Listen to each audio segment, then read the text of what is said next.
consists of 5 members. We have Sochary here. Sun here. Heng Sok, Kimseak Sok. Sovanmony. And today we're going to do a podcast about a movie called The Imitation Game that we've just watched. So before we dive into the questions, let us have a quick overview of the movie first. So The Imitation Game is basically a documentary about one of the most prominent figures in the history who decode the message that the Nazi sent between one another. And the fact that he was able to decode that message, it led his country to win the war. So that's basically what the movie is about. So without further ado, let's dive to our questions. So the first question is, what branch of mathematics were used convention in the movie and how was it used in the movie? So for me, I think that the main mathematics used is cryptography. As we know that he used a lot of mathematics and algorithm to solve the enigma messages. Yeah. So from the movie, I think they use calculus, and they also briefly mentioned about the Euler theorem as well. There were actually a lot of application of mathematics within the movie because the invention of the Turing machine and the usage of cryptography really involved with a lot of mathematics. Yes. Yeah, I've heard mathematics play a very huge role in this movie, like we've seen in the movie. During the World War II, Alan Turing, he used the mathematical skill that he has to use the problem solving to create the bomb machine to succeed against the Nazi. So yeah. Yes, they all speak out what have been in my mind, so I'll go with them.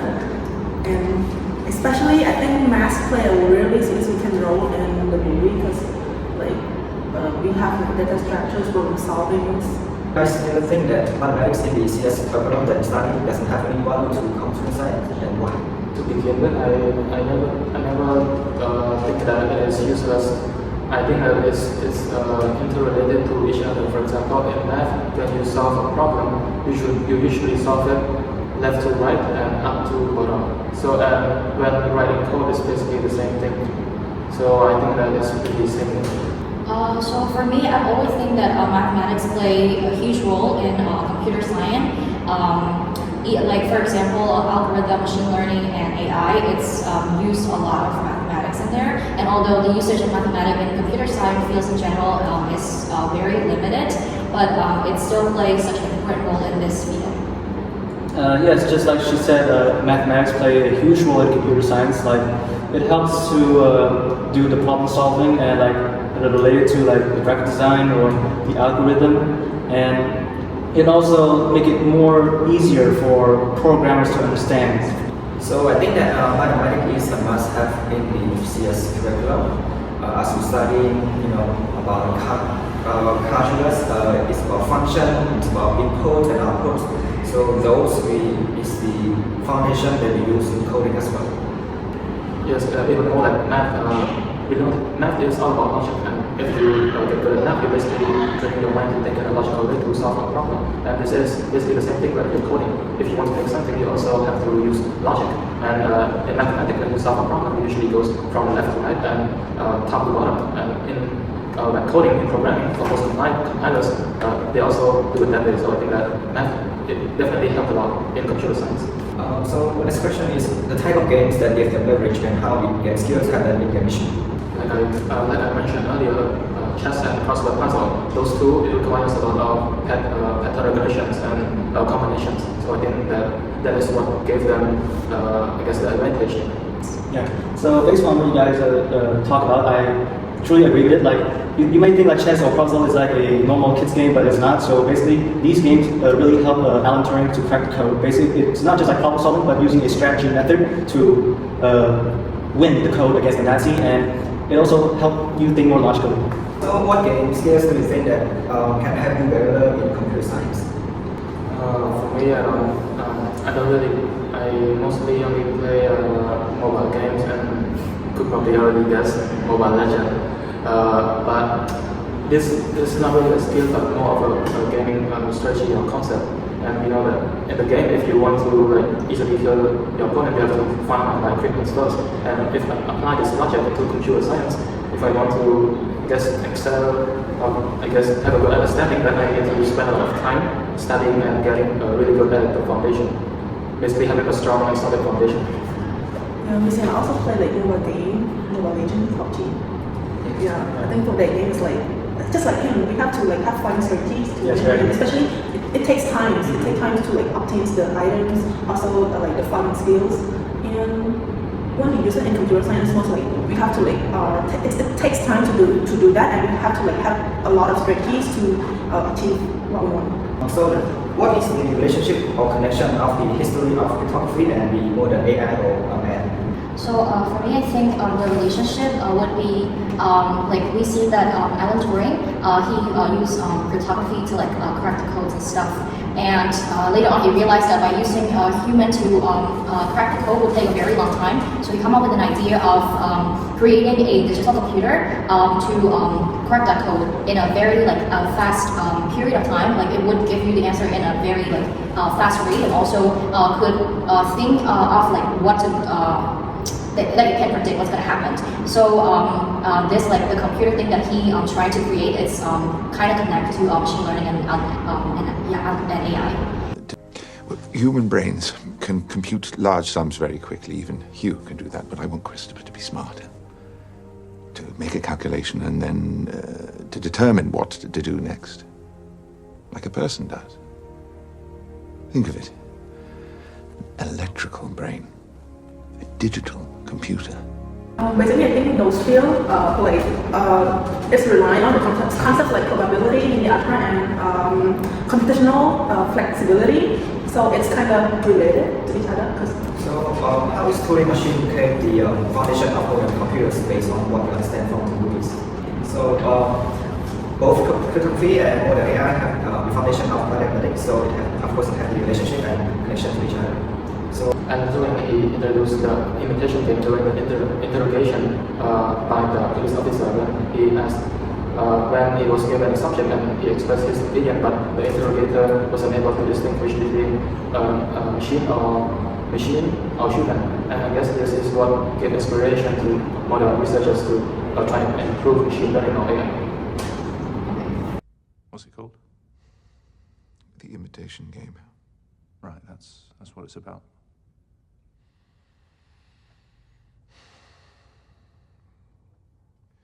Would you like to play? Play? It's a game, a test of sorts, for determining whether something is a machine or a human being.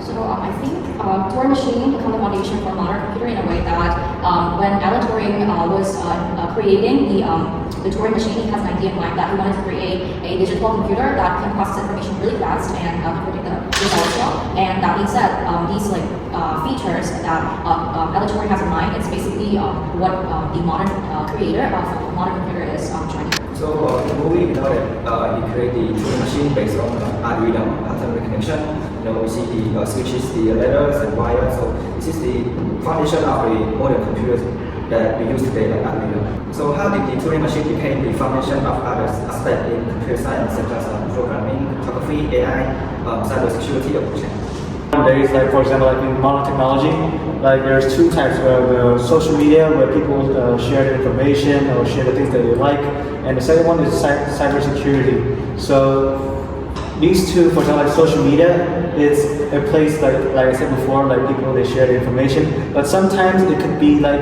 in a bad way. Not everything is in a good way as well. So we have cybersecurity to help prevent those bad things from happening. It was there to save lives, but the knowledge they produce gave them the power to determine who lives or dies. How can this statement be related to modern technologies such as internet, social media, games, and cybersecurity? How is this statement true in today's technology? This is definitely true nowadays, especially for social medias, for example, TikTok or something, because depending on how you do it, depending on how you use the app, it can help you, for example, for educational purposes. If you watch a lot of those videos, the algorithm will keep recommending you those type of videos.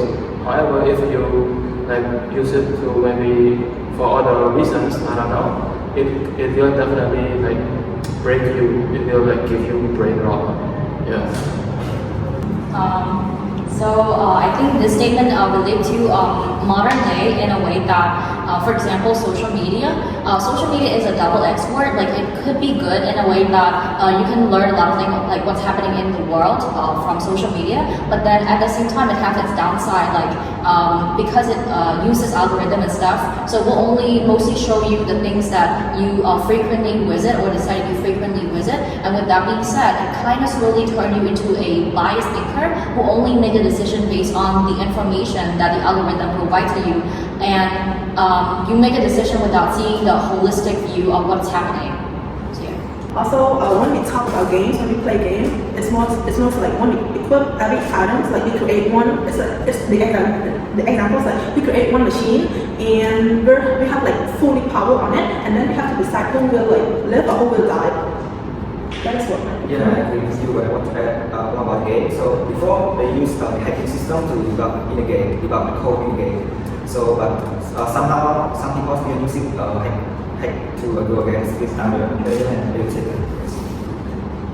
So information is the power, and the one who controls the information controls the world. As a future computer scientist, how can we ensure that future technologies will not be used for evil or cause of human self-destruction? We cannot like 100% ensure that it will not use in a bad way, because it's very much dependent on the user. But at the same time, as a future computer scientist, I will make sure that whatever I will create in the future will prioritize transparency, security, and privacy, and making sure that it will be used in a way that will not harm other people. Following from what she has said, like in today's technology is very, very advanced, so anybody can do anything. So like as you can see, like AI is very like more popular these days, so they could use the technology and do like deep fakes and making people like say misinformation things that could harm someone else. So in order that they could have like the cybersecurity. Their duty is to prevent those bad things from happening. So it'll be a greater place for everyone on social media. Like, depends on the people perspective. We as the computer scientists, like we should know that what good and what bad. So the preventions of that, it depends on people, like what you guys think. If you like go into something good, it will be good. But if you go into something bad, yeah, it will be bad. But the thing is about our perspective. Go with good things. Yes. Yeah, I think the future technology is privacy is the most concerned aspect. Yeah. So as a future computer scientist, I think we make sure that it's security enough and privacy. So the last question is, what technologies of today do you think that is leading the society to the path of self-destruction and why? So for me, I think it's ChatGPT. So if we're writing code, if we use it to explain the code to us, it's better than trying to copy and paste it. For me, I think it's gotta be social media, because people out there they only post about their accomplishment and good things that are going on in their life, and this will give false expectation and also discourage other people who doesn't realize that and think that everything is going so well in their life, but my life sucks and stuff like that. Yeah, I'm with him. Social media, because there's so many like cyberbullying out there, and it's making people like losing their confidence, depressions, and it can lead them to like beat that. So for me, I think AI and any sort of technology that is utilized in the warfare, because you know how much technology has advanced in these past few years, and because it has become so advanced, it can kill people, a lot of people, in a fast rate. So I think any sort of technology that is used in warfare, would lead to like self-destruction. This is all of our podcast. Thank you so much for paying attention and listening. Thank you.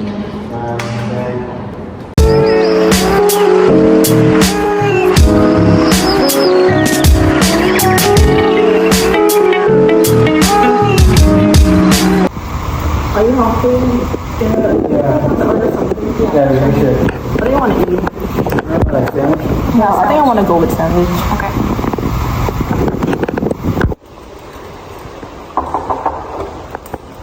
Here's your delivery. Thank you. Why does it come in half? I must just be on my way here. It tastes good though. Enjoy your meal. What's it half? What is the cup you have? He got this free. Oh my goodness.